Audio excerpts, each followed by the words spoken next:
Welcome to CVR English. This is Naresh Kumar. Let's watch the inside news. Rajasthan Deputy Chief Minister Diya Kumar described the Union Budget 2026 as a crucial step towards realizing Prime Minister Narendra Modi's vision of a developed India or Viksit Bharat. She emphasized that the budget has been framed entirely on this foundation, reflecting a commitment to the national progress and inclusive growth. Kumar highlighted that the presentation of the budget in Kartavya Bhavan for the first time symbolizes its dedication to the country and its people. According to her, the provisions laid out in the budget are designed to strengthen India's economic base, accelerate development and ensure that every section of society benefits from the government's vision of long-term transformation and prosperity.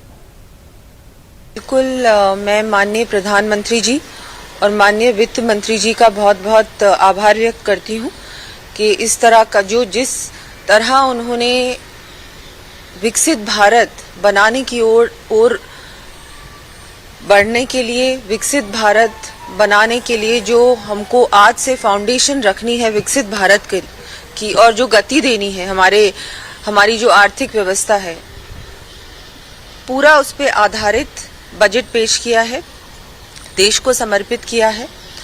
और पहली बार कर्तव्य भवन में निर्मित ये budget और 3 कर्तव्यों पे आधारित बजट देश की जनता के सामने रखा है।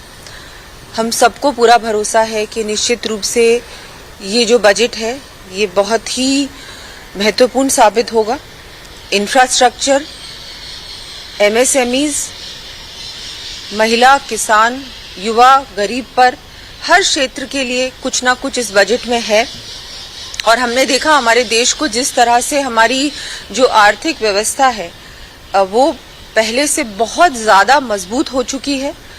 बहुत जल्दी हम पूरे विश्व में तीसरी सबसे बड़ी आर्थिक इकोनॉमिक शक्ति बनने वाले हैं। और मैं कहूंगी जिस तरह से इंफ्रास्ट्रक्चर पर और कैपिटल एक्सपेंडिचर पर इस बार बहुत ज्यादा जोर दिया गया है। रिफॉर्म्स पर आधारित बजट है, रिफॉर्म एक्सप्रेस की भी बात करी है।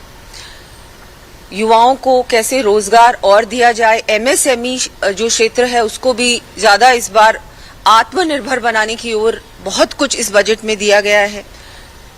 डिफेंस आउटले भी ज्यादा इस बार दिया गया है, वो बहुत आवश्यक है हमारे देश को और मजबूती प्रदान करने के लिए। शिक्षा के क्षेत्र में, टूरिज्म के क्षेत्र में, मेडिकल के क्षेत्र में, हर क्षेत्र में कुछ ना कुछ है। कनेक्टिविटी बढ़ाने के लिए भी इस बार बहुत सारी घोषणाएं करी हैं। हर क्षेत्र को कुछ ना कुछ दिया है। मुझे पूरा भरोसा है इससे राजस्थान को भी बहुत लाभ मिलेगा। एक साथ मिलकर डबल इंजन की सरकार राजस्थान में, भारत में तो काम कर ही रही है। अब